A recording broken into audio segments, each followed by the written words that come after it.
And if at times we disagree, our disagreements come from our profound sense of concern about a Europe with which we are connected, not just economically, not just militarily. We are connected spiritually, and we are connected culturally. We want Europe to be strong. We believe that Europe must survive. Because the two great wars of the last century serve for us as history's constant reminder that ultimately our destiny is and will always be intertwined with yours.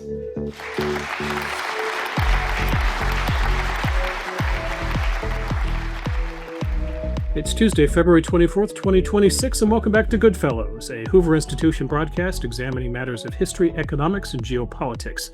I'm Bill Whalen. I'm a distinguished policy fellow here at the Hoover Institution. I'll be the moderator of this show today. Looking forward to a spirited conversation featuring three of my colleagues whom we jokingly refer to as the Goodfellows. I'm referring, of course, to the historian Sir Niall Ferguson, the economist John Cochrane, and former Presidential National Security Advisor Lieutenant General H.R. McMaster. Neil, John, and H.R. are all Hoover's senior fellows. Gentlemen, good to see you, and I have three items for you to discuss today. John, I want us to discuss what's next in the way of tariffs and trade wars now that the U.S. Supreme Court has struck a blow to the Trump administration's tariff strategy.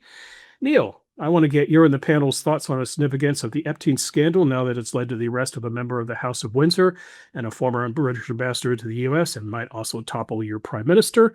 But first, HR, I turn to you and let's talk about Iran. And let's keep in mind we're a bit of an awkward position here. We're recording about 9 hours before President Trump gives his State of the Union address. We're also recording 5 days into the 10-day window that the president set on whether or not to strike Iran. So, HR, let me ask you, since you once served in the White House for Donald Trump, if you were back at your old job as NSA, what would you advise him at this point? Well, I think what I would advise him is, first of all, hey, let's have clear objectives here. What is it you really want to achieve? I think what he wants to achieve, first of all, is to restore deterrence in terms of the Iranian regime's, willingness to commit mass murder, mass atrocities. They murdered over 30,000 of their own people. Maybe another objective would be to reduce further their capacity to do harm more broadly in the region. That would bring into play, the missile program. The Islamic Revolutionary Guards Corps Navy, for example, would be kind of targets associated with that. But then also, do you want to weaken the regime? Try to weaken the regime fatally, potentially, by going after the regime's tools of repression. That would include the Basij, the RGC, and the leadership associated with those organizations.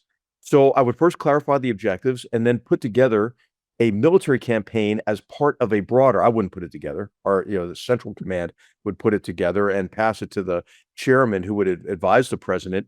But what would be key for National Security Advisor is to integrate that military instrument with diplomatic and financial and economic efforts. And I see that that's kind of happening now in terms of restricting the resources available to the regime.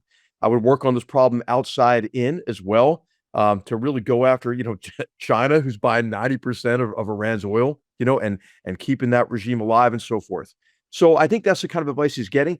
Of course, you heard like the stories leaked, yesterday about, the possible negative consequences and risks.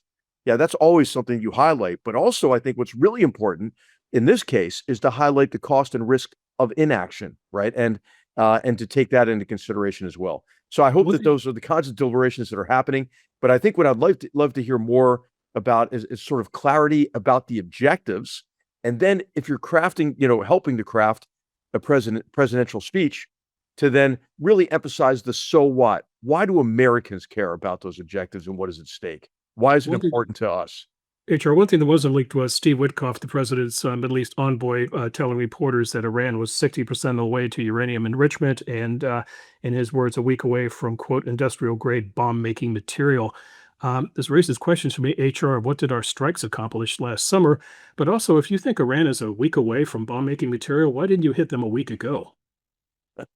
I don't know what the intelligence is on that. I mean, I really, so I just can't, I can't really know for sure, but I doubt that there are a lot of centrifuges running in Iran right now.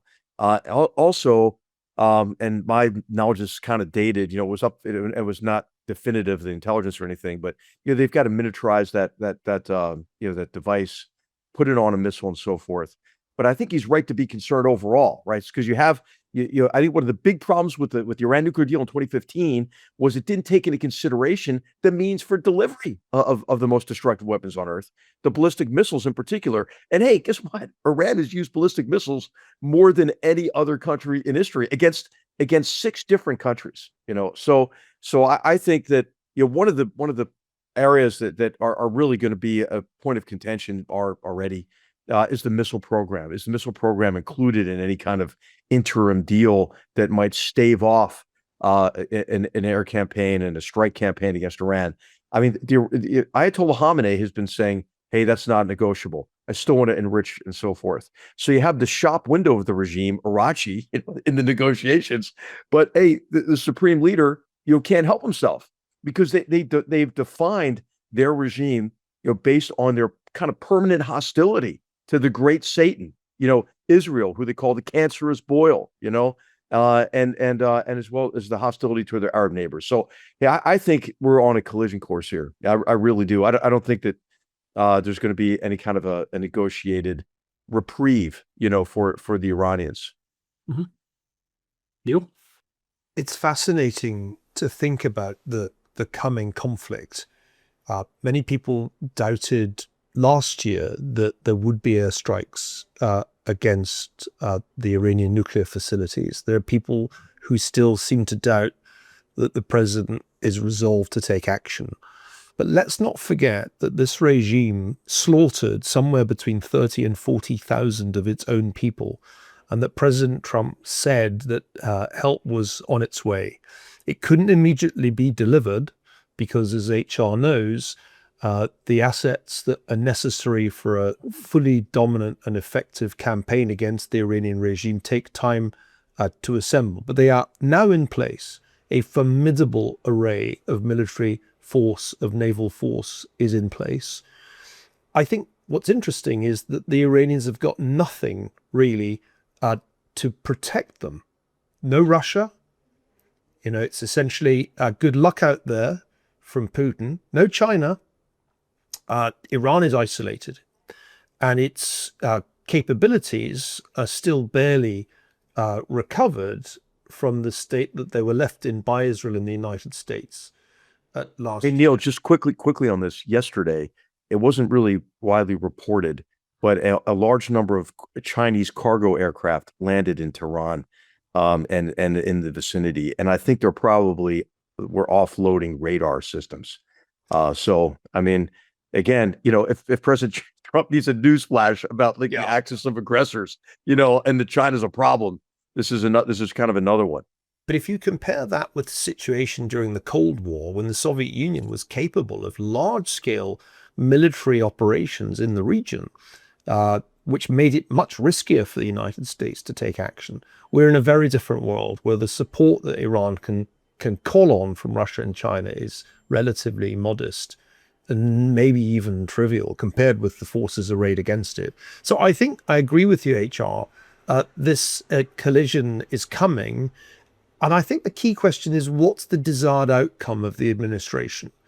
Because it's clearly more than just further degradation of the military capabilities of the regime. I think the goal, as in Venezuela in January, is regime alteration. I'll use that term to define it differently from regime change. This is not 2003 Iraq. This is something that aims, as in Venezuela, not to change the character of the regime, not to create a liberal democracy, but to get rid of the leader, to decapitate it, and replace it with a leader that was willing to see Washington rather than Beijing as its master.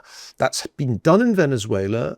I think it's the goal here. I think Khamenei has richly deserved to be destroyed. The question is, can the United States find a Delcy Rodriguez, who of course has been the successor to Nicolas Maduro in Caracas, in Tehran, to carry on the show, but to report to Washington rather than to Beijing, or for that matter, Moscow? That, for me, is the question. Can you achieve regime alteration in the same way in Iran as you did in Venezuela? It's not impossible. Last thought about this. Not only is Iran relatively isolated, the regime is hated. It's not as if there's going to be mass protest against regime alteration. There's going to be, I think, considerable popular relief if Khamenei is got rid of. So I think the stars are relatively favorably aligned for this operation to succeed. And of course, to send another signal to China that you don't mess with the United States because it has a unique military capability that no one else has. So let me ask you guys, I think you framed it up beautifully. What is the final objective? Are we playing one more round of whack-a-mole? Are we going for regime change in a way that frees up the Iranian people from the horrendous things they've been living under, as HR pointed out? Or are we going to go for what seems to be the currently popular third way, changing who's in charge, but fundamentally that means leaving the IRGC, all the forces of evil, in that you can harm your own people all you want, so long as you do what we say internationally. I'm like HR. I'm offended by letting that stay, although that may be what we have. Although it is kind of puzzling. We now Trump has really done some amazing things. Many of our enemies are on their 5-yard line, and Hamas is on the 5-yard line. Venezuela went to the 5-yard line. Cuba's on his 5-yard line. But do you score any points at the 5-yard line, or do you have to go all the way? And I mean that not just in the long term strategically. How long can a new regime in Iran, if there was one that was willing to do what we say and still be theocracy light, how long can that go on, with them, of course, trying to cheat everywhere they on? And at what point do you have to just finalize things and wars end in victory? That goes with my second question to you guys is, from the international perspective, I've already heard that the Saudis are seeing Iran as being weakened and saying, well, we don't have to be buddy with Israel anymore, which is kind of sad. And I noticed that Niels UK has said, we're not going along with anything that you guys do in Iran. So we seem to be sort of picking up the downside of what happens when you break with your allies or tell your allies they're on their own. Well, they go in their own directions. So both of those seem like unfortunate things that maybe you guys can comment on. HR? Yeah, hey Neil, I think when you're saying regime alteration, it's a pretty significant alteration, right? I mean, I think it's the end of Layat al-Fakir, the rule of the jurisprudent. I think a lot of the structure around the supreme leader goes away, the Council of Elders and so forth. The good thing about Iran is that they do have elections, and actually the elections matter because they disqualify any of the candidates who's never not going to toe the party line. So there is a mechanism maybe for elections. But I think the hardest part of regime alteration is going to be the Islamic Revolutionary Guards Corps and the Bunyads, which are these kind of collectives that are really criminalized patronage networks that own all the businesses, and so they're not going to want to relinquish power. Plus, the Iranian people are not going to be kind to the Basij and to the RGC, so there will be an impulse, to kind of stay in power as long as you can, because you're going to get the axe. The other indicator, though, that there's real weakness in the regime is they're moving billions of dollars out of the country now. Now, I think the U.S. Treasury is tracking all that. I think they know exactly where that's going, and we will get that back for the Iranian people at some stage. But I think the rats are shipping their money out because they know that the gig is almost up here. That might be what the Chinese cargo planes are doing. It's not maybe they're loading on, not loading off. Well, that's what we were doing. We were flying cash in under the Obama administration, if you remember that. Yeah. Unbelievable. There are two downside risks that we should think about. I personally don't worry terribly much that the UK doesn't want to be associated with this operation. It's just another sign of Keir Starmer's approaching demise that they should make such an obviously bad judgment. The downside risks are because Neil, they hate the UK more than they hate us, even. Well, perfidious Albion, is what they had in many ways a larger share of responsibility for what happened back in the days of Mossadegh. But here's the risk: supposing the airstrikes are launched but the regime is capable of disrupting the Strait of Hormuz in a kind of scorched earth attempt to maximize the economic damage of the attack. That's a must be a major concern for the administration to make sure that that doesn't happen. The second downside risk, I suppose, is that you don't get regime alteration, you get regime collapse, and the country descends into chaos. I do think that decision makers in Washington remain scarred indirectly or directly by what happened in Iraq when, by collapsing the Ba'athist regime, we ended up with basically a civil war crossed with an insurgency. I think the Trump administration, and President Trump made this very clear over Venezuela, doesn't want to get into that situation.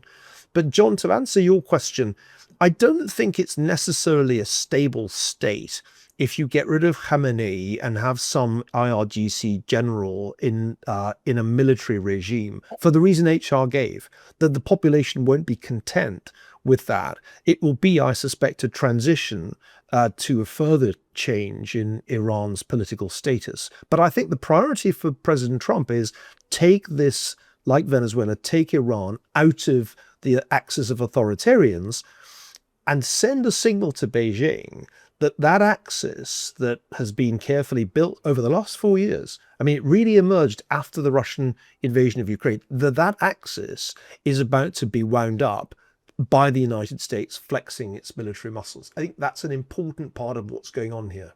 Well, they may have a lower goal, which is just to reduce Iran's capabilities as much as possible. So all your air defenses, whatever is left of the nuclear program, ballistic missile production, leave them in the mess that they are as a country, but reduce their capability for cost. I hope that's not where we stop, but that is a possibility.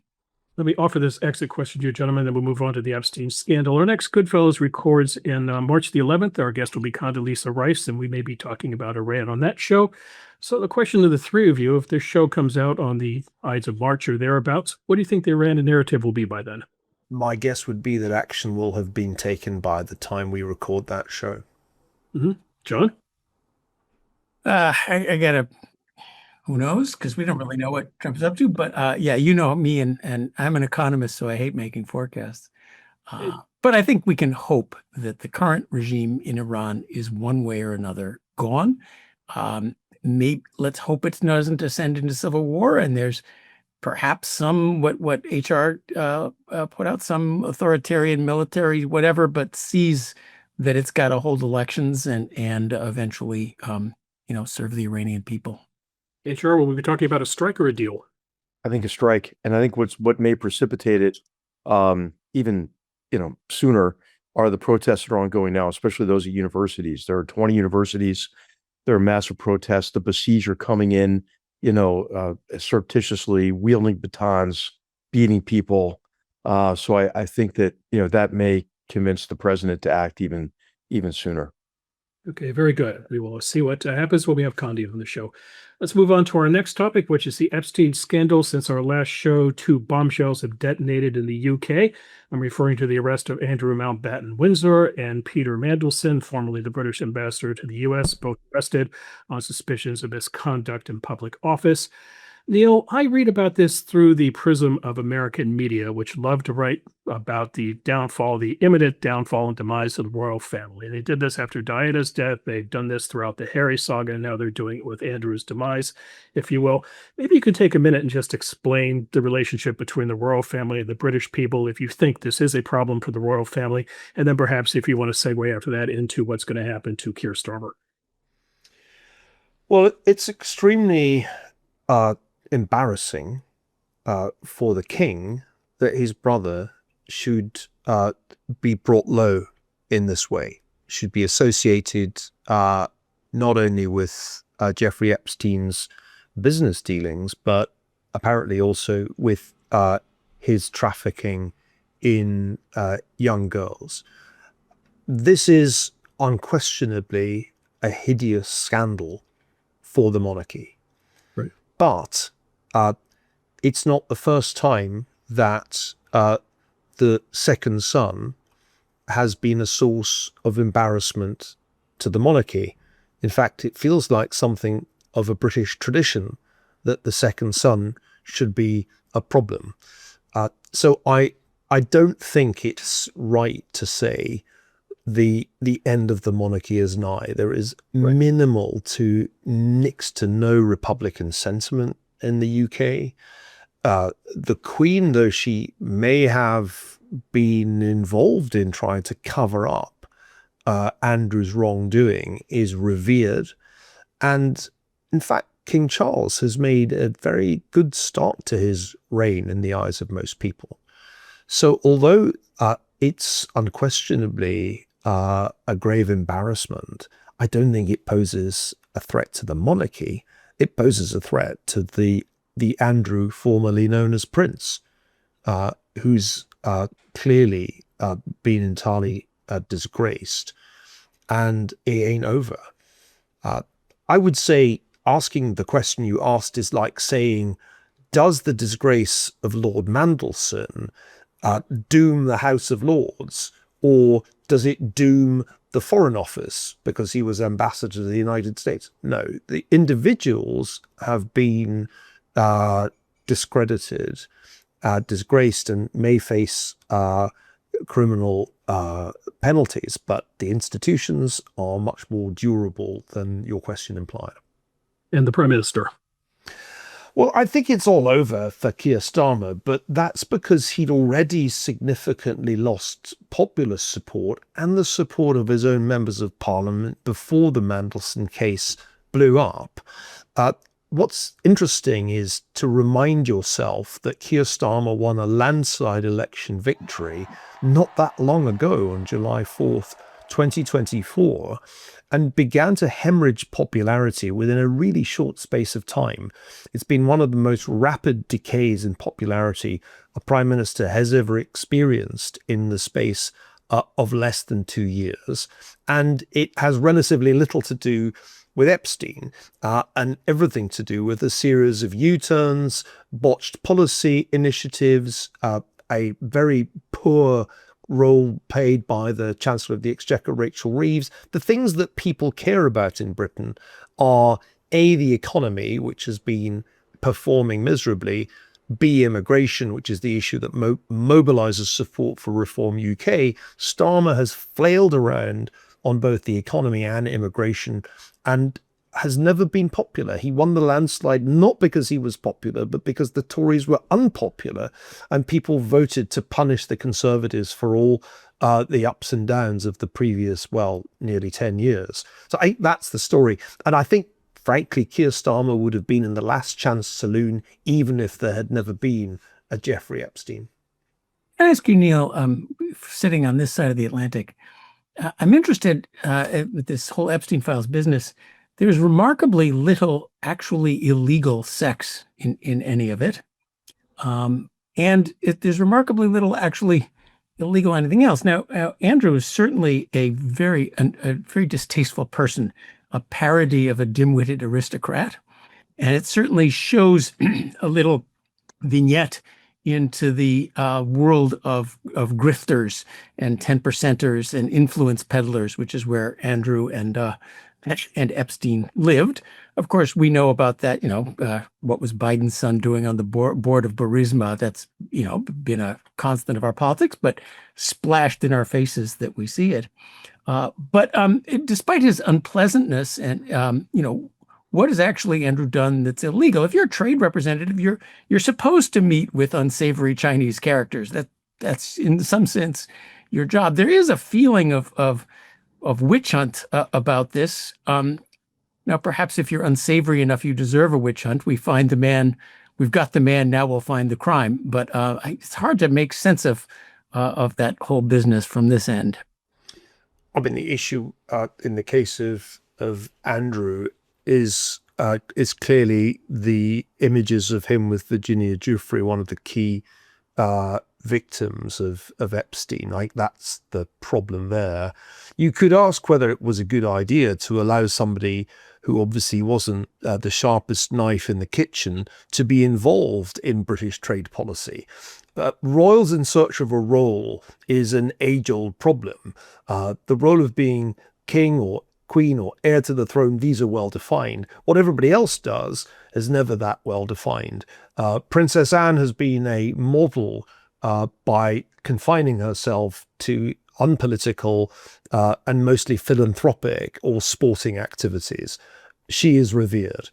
Her brother has, on the contrary, involved himself in things that were way above his pay grade or intellectual grade.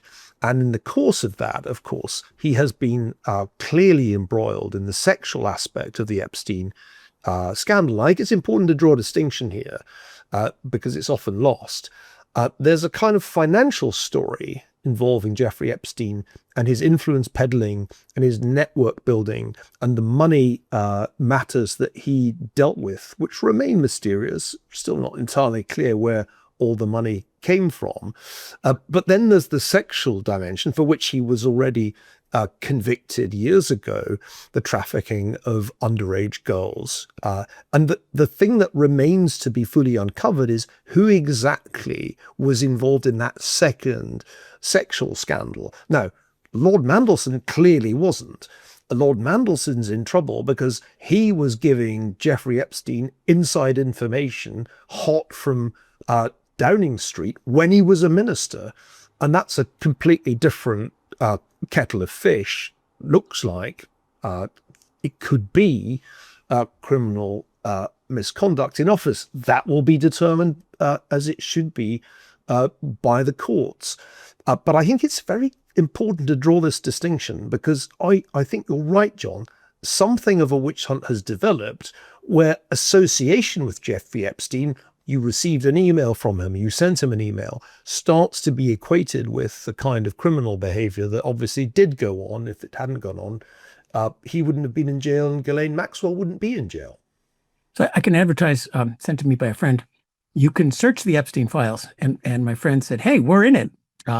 And you guys should go search yourselves. A bunch of my papers on financial crises somehow are cited in the Epstein files. So I'm in, guys. No sex to report, no millions of dollars.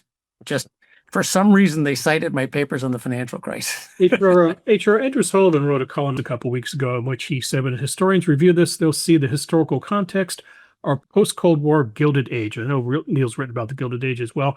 Do you see the Epstein scandal, HR, as a reflection of the times in which we live? I mean, I think he's a criminal, and I think there has to be a lot of money laundering and that kind of activity. But, it's like John said, it's like this kind of grifting class, these people who are, feel that they're privileged. Clearly that carried over into him victimizing young women. And, I just think it's despicable. I do worry about, that, the kind of on the real, like kind of fringe conspiracy theories you hear these days. It's going to be like, validating, for a lot of people who have imbibed of these kind of, crazy conspiracy theories. But there's lots of people and organizations like Jeffrey Epstein that don't have the sex.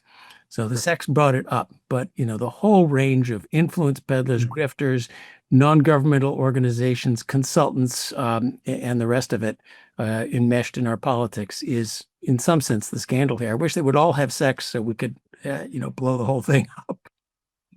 And just how fake it all is, like all these, nobody has that many friends, man. You know what I'm saying? I mean, like, the whole kind of artificial familiarity, like you're all good buddies, and it's just disgusting, actually. The fascinating thing is, I mean, to kind of look at how it worked, that there was a real effort by Epstein to take advantage of academia as a route to influence. Yeah. And he was all over Harvard like a rash, seeking to build a network there. My appearance in the Epstein files, yes, John, I also checked, has... Did you make it? The glorious email from April 2012, Neil Ferguson isn't available today because I wanted nothing to do with him. And when one of his intermediaries sought a meeting with me, as he doubtless was seeking meetings with other Harvard professors, I am very happy to say I declined and avoided him like the plague, not least because a close friend warns me against him for the very good reason that he was clearly a convicted a sex offender. The problem is for people who continued to associate with him after that conviction had happened. And I think the other interesting point is to go back to Andrew Sullivan's observation that the Epstein files reveal quite a prolonged period. It goes right back into the 1990s, and there seems to be an important distinction here between people who associated with Epstein then and people who associated with him after he was convicted of trafficking in minors. And a lot of this nuance is being lost as people race through the Epstein files saying, oh, X was associated with Jeffrey Epstein. Just because one of his people sent you an email doesn't make you somehow complicit in his crimes. I think journalists should bear that in mind. All right, so let's jump out of the segment, gentlemen. The question is: it seems to me this has been a bigger bombshell in the UK in terms of taking down Andrew and maybe taking down the Prime Minister. Do we see this getting worse in the US though, or do you think the damage has already been done? Oh, I think it gets worse. It ain't over. There's more still to come. We have testimony we still don't know from Maxwell. All the efforts that were made to cover up involvement, which involved substantial legal injunctions, I think these efforts will finally crumble under public pressure, congressional pressure, and the fact that the truth is out there in the form of a vast cache of documents, only some of which have been released. So my line on this has consistently been, like Watergate, the Epstein scandal takes a lot longer to be resolved than you expect. Mm-hmm. And it feels to me like we're a sort of early 1973 with Epstein relative to Watergate. It has further to run. There will be high-profile high-profile reputational casualties, if not criminal convictions in the United States. The UK is just ahead of the game for reasons that I think have partly to do with our legal and political systems. And I'm not following this that closely, but man, it seems like there's a lot of forensic accounting that has to be done, like following the money. I think that's going to be another big aspect of this. Where did he get the money from, man? Who was giving him the money? What kind of money laundering activity was going on? I really think that's another whole aspect of the story that is likely to, I think, maybe even lead to criminal investigations and indictments. I'll forecast, just to be contrarian, I'll forecast blowing over. Although I think HR is onto something. The piece of news that I found interesting was his dealings with Sarah Ferguson, some long lost relative of yours, Neil, I'm sure. I'm entirely unrelated to Sarah. Yeah, okay, good. I thought I'd let you put that out there. Who had a failing influencer lifestyle brand in the US she needed bailing out of, and then some other way to make money. But that's relatively small potatoes. I think I'm going to vote for will blow over, because the sense of which we just embarrass people for having exchanged emails with him, even though they haven't done anything illegal. In the age of Trump, there'll be something else in the news cycle. So I'll put a guarded bet on blowing over. Hey, John, let's stick with you and let's go to the topic of tariffs. We have the Supreme Court ruling that the Trump administration's approach to tariffs isn't permitted under the International Emergency Economic Powers Act. The president promptly got mad. He berated the three conservative justices who sided with the majority, two of whom he appointed, by the way. And then he got even, John. He announced a 10% temporary global tariff, and then he raised it to 15%, invoking it under Section 122 of the 1974 Trade Act. In his words, quote, to address fundamental international payment problems. So, John, here we are, by the way. That is a 150-day window on that. Congress would have to keep that alive after 150 days.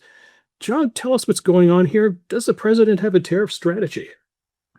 The president has a tariff obsession. And I think we're going to see more of this so long as the president and his advisors who share this obsession keep insisting on shooting themselves in the foot and undoing some of the incredible economic tailwinds that they have otherwise given us with tariffs and a couple of other unwise things.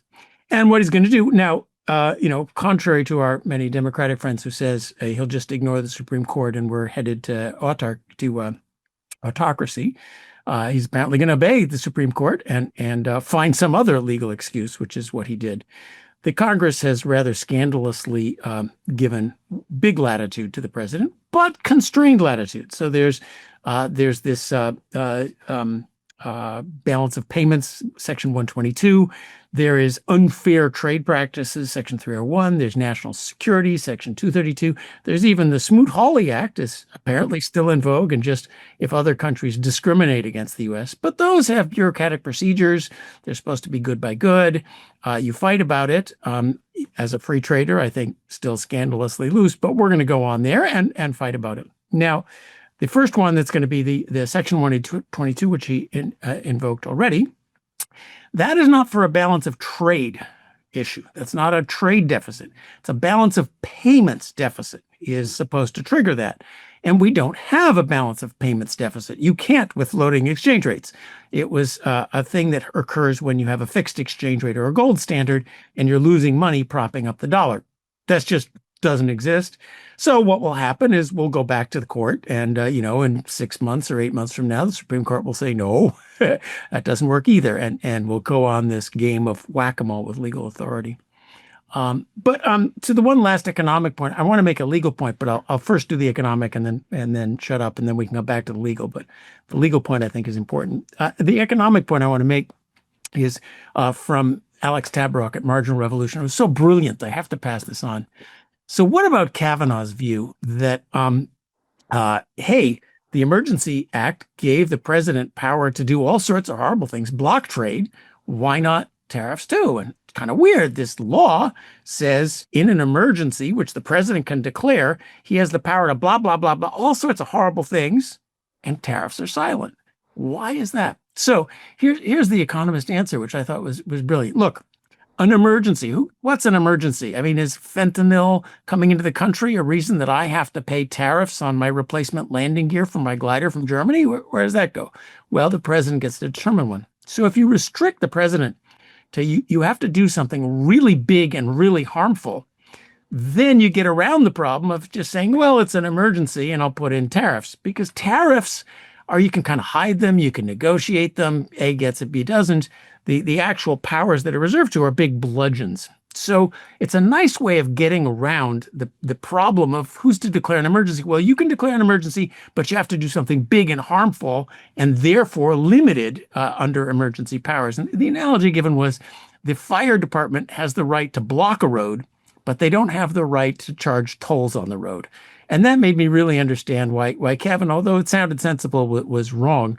And the emergency powers really don't include tariffs. So I'll shut up for a moment and then we'll come back to legal issues.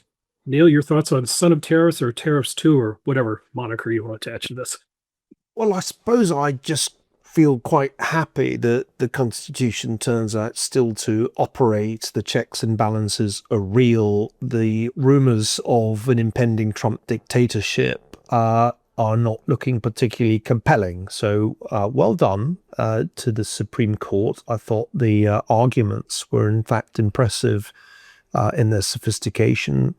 Justice Gorsuch in particular wrote very well in explaining why the IEEPA basis for the tariffs wouldn't stand.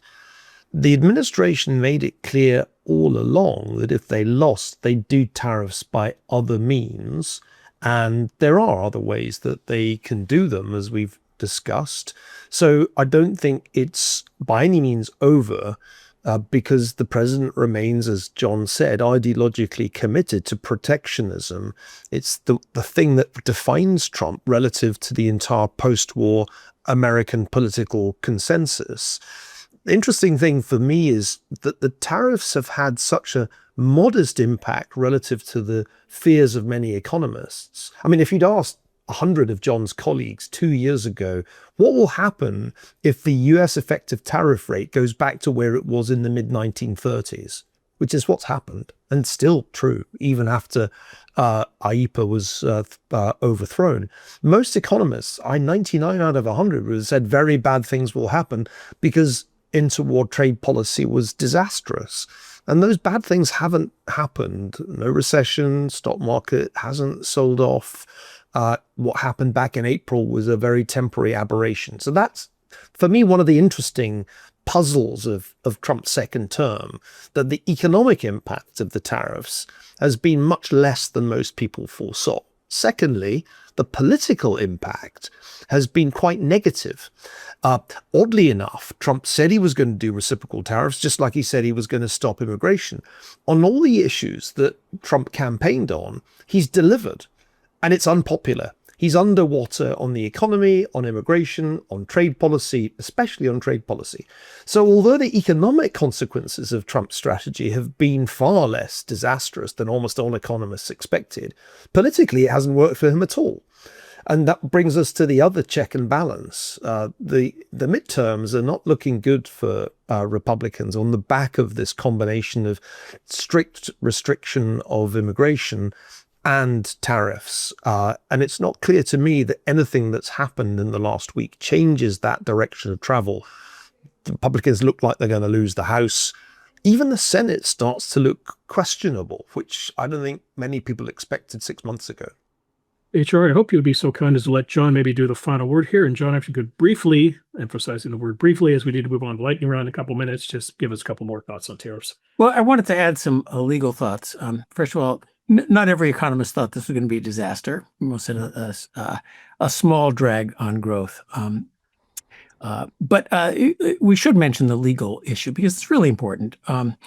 As Neil mentioned, Gorsuch's concurrence was a beautiful piece of writing, including a lovely address to the American people saying, look, if you want this policy outcome, you may be disappointed, go to Congress. That's where Congress is supposed to do this stuff. We're not here to get things done quickly. And I'm not even beginning to do it justice.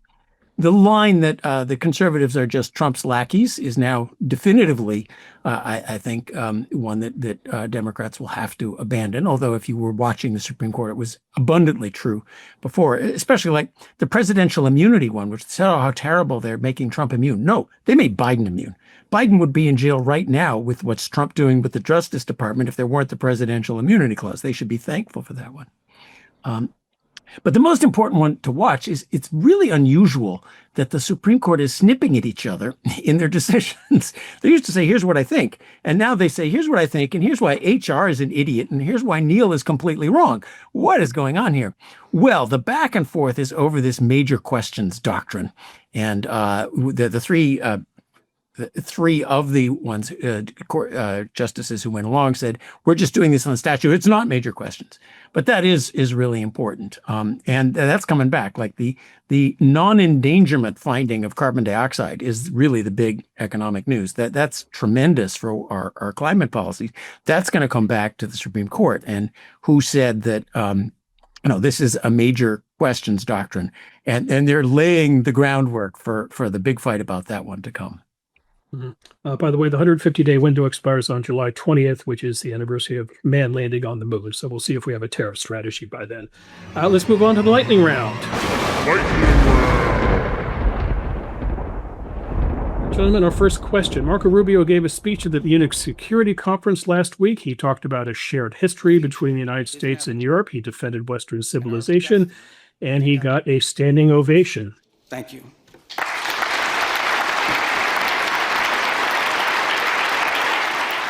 That's in contrast to the reception that Vice President J.D. Vance got when he spoke at the same forum a year earlier. Neil, what did Marco do that J.D. did not? It's not what you say, it's the way you say it. J.D. Vance went to Munich in 2025 to cause maximum upset and delivered a speech in which he said, actually, you're the problem. You Europeans are the problem. You're not our allies. Actually, you're the problem. And it was calculated to cause an uproar or a deathly silence or booing and hissing, and it delivered. Marco Rubio didn't say things radically different. In fact, in many ways, the content was quite similar, but it was delivered in a way that the Europeans interpreted as positively transatlantic in its sentiment. So he got a standing ovation. I think if you carefully compare the content of the two speeches, they're not radically different, but the tone of Rubio's and also the timing of it, after the really rough year the Europeans had last year, I think they were in the mood to be enthused, and didn't spend too much time worrying about all that stuff about Western civilization that they no longer really believe in. Hey, I really liked it because, he made it clear that, our European allies are on our side. We're on each other's side. I think what disturbed me about kind of the narrative among some people who have President Trump's ear and so forth is that, hey, Europe's really the problem. And actually Russia and Putin are the defenders of, of Western civilization and sort of join us in our anti-woke sort of campaign.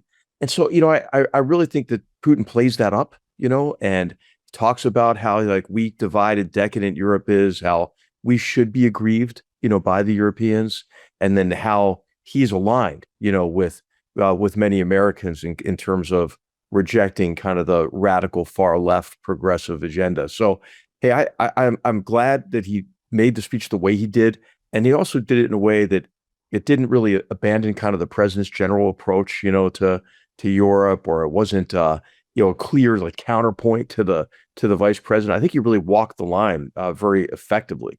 Well, they say a spoonful of sugar makes the medicine go down, and I think he did a good job.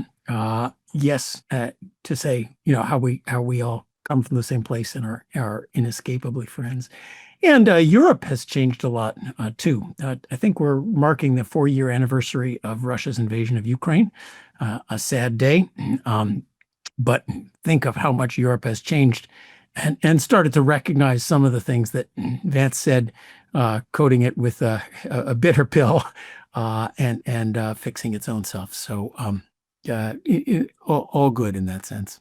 I think the next issue that's going to bring us together with the Europeans is really Chinese economic aggression. And I think that's kind of the next phase. Like, now that we haven't talked about that before, right, John? But I mean, I think, I'm ready. I'm ready to go, but not on the lightning round, buddy. You got to put on the gloves and give us a good 20-minute round on because that. you've got President Trump's April summit coming up. You have, I think, the table set for really as profound disappointment in terms of what could be delivered in terms of a trade deal with China. And China is, just dumping EVs into Europe, shutting down, German companies out of the Chinese market. It's creating a real problem in Europe. And I think that this is where we'll, kind of come together. Everything that President Trump wants to achieve with tariffs is really meant to address kind of the China problem. I mean, the deindustrialization, like where did that come from after China's entry into the WTO? So, I mean, I think, the gravity is going to pull Europe and the U.S. together mainly over the China issue. Well, I'm going to disagree with everything after dumping, but I'm going to leave that for another time. It's not a military contest. It's not a zero-sum game. Hey, what they just say, they just suspended mineral exports to Japan. I mean, they're definitely that's the opposite of dumping. This grip, they're using the grip. Well, actually, they'll dump them again. Japan should be happy they're not dumping mineral exports anymore. Once we invest in more resilient supply chains, they'll dump those commodities to drive out of business, which is why President Trump did the right thing in putting a floor, I think, under the prices for some of these. Let's move on, guys. Our second item, let's be brief. But that was fun. We haven't done that for a while. That was fun. You're on. All right, Nate. Old lightning round, guys. Lightning round, guys. Lightning round. You got thunder and lightning. What are you complaining about? Second item, let's do is quickly HR. The U.S. War Department plans to sever its academic ties with Harvard. And let me read this quote from Pete Hegseth. Quote, "For too long, this department has sent our best and brightest officers to Harvard, hoping the university would better understand and appreciate our warrior class. Instead, too many of our officers come back looking too much like Harvard, heads full of globalist and radical ideologies that do not improve our fighting ranks." HR, I want your thoughts on this, since you were somebody who earned advanced degrees and did a fellowship here at Hoover while wearing the uniform of your country. Hey, well, I'll tell you, I mean, you go into an academic environment open-minded, but military officers aren't so open-minded that their brains fall out, so I mean, they're not getting indoctrinated there. And, I mean, they're going to the Kennedy School. You know, they're studying physics and electrical engineering. I mean, they're not in the linguistics department or studying sociology. Yeah, I mean, so I think anyway, I think you should evaluate each program based on, you know, how it equips officers for higher level leadership. And graduate education is really a great part of them. I mean, you know, when I look back on my career, I think the opportunity to read, research, write, you know, military history helped me more than maybe any other single assignment as I took on greater leadership responsibilities. So hey, you know, I continue to evaluate every program. Are they giving your officers what your officers should get out of these programs? But I think this kind of sweeping statement doesn't recognize kind of the difference between academic departments and programs at a place like Harvard. John? Well, I was going to ask Neil, how's military history doing at Harvard? I noticed that, and Harvard in general seems to be hiring people, or they haven't gotten the news yet. And you know, HR came to study history. He didn't come to the history department at Stanford. He came to Hoover. Now, maybe you'd say Harvard needs a Hoover, but I'm not sure that putting your few conservatives all in one ivory tower is a good idea, rather than spreading them out in the university in general. I taught at Harvard for 12 years, and the class that I always remember was at the end of a semester on strategy and crisis, when I got the veterans in the class to lead the discussion on the U.S. interventions in Iraq and Afghanistan, which they had served in. And it was a powerful moment when the veterans were teaching undergraduates and graduate students.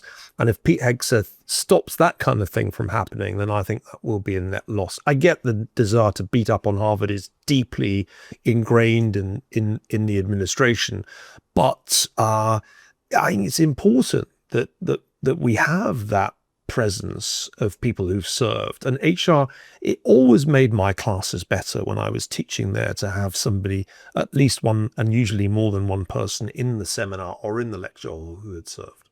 Yeah, and at a time when fewer Americans serve, to have that connection between our military and the people in whose name we fight, you know, that's really important. And you break down like a lot of stereotypes, you know, that way, and you build important relationships. I mean, and my fellow grad students when I was at UNC Chapel Hill, I mean, they want to do fantastic things. Rob McDonald's teaching history at West Point. Wayne Lee ran the War, Peace, and Security Studies at UNC. You know, and I just had, you know, fantastic relationships, people who I crossed paths with across my career who helped me in various endeavors. And yeah, I mean, I think it's important to preserve. Heggs is missing the enormously positive influence that members of the military have on the campus environment and everybody else. Too many people in our environment don't know anybody in the military. And they should. These are fantastic people. They're the ones who defend us and make us safe. Having to face that in your classroom is like really important in a college. All right, gentlemen, our third item, let's make it quick. Barack Obama goes on a podcast, and at about the 50-minute mark, I assume he's getting a little slap happy at this point. He's asked about aliens, and he says, quote, "They're real, but I haven't seen them, and they're not being kept in, what is it? Area 51. Area 51. This prompted President Trump to announce that he'll direct his administration to release all government files related to aliens and associated phenomenon. Are we going to see Neil Ferguson's name in the ET UFO files?"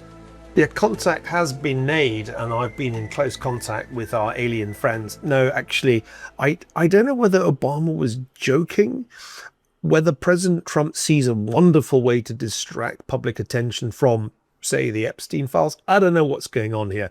My view has long been that the aliens are here, but we built them. The aliens we call artificial intelligence. AI really stands for alien intelligence. We've built an alternate form of intelligence. It's in our midst. Those are the aliens we should be worried about, not the little green men from outer space. John? Okay, here I think is the fact that Obama said, when you look at the size and scale of the universe, I can't even get the exponents right on how many stars there are with planets. It would be unimaginably improbable that there isn't intelligent life out there. The other fact we know is we haven't seen them. What does that mean? It's probable that interplanetary travel is impossible. Otherwise, they would have already gotten here. And if they got here, we would know it. So, what's going on? Obviously, there's some airplanes the Air Force doesn't want us to know about, and that we know that's what happened in the first place, and a great desire for a cover-up story.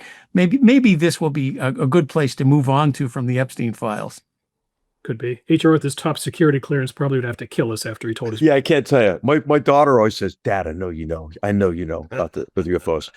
But hey, I'm just kind of inspired to quote another Clinton quotation, and of course George Clinton is what I'm thinking of, who told us that the desired effect is what you get when you improve your interplanetary functum.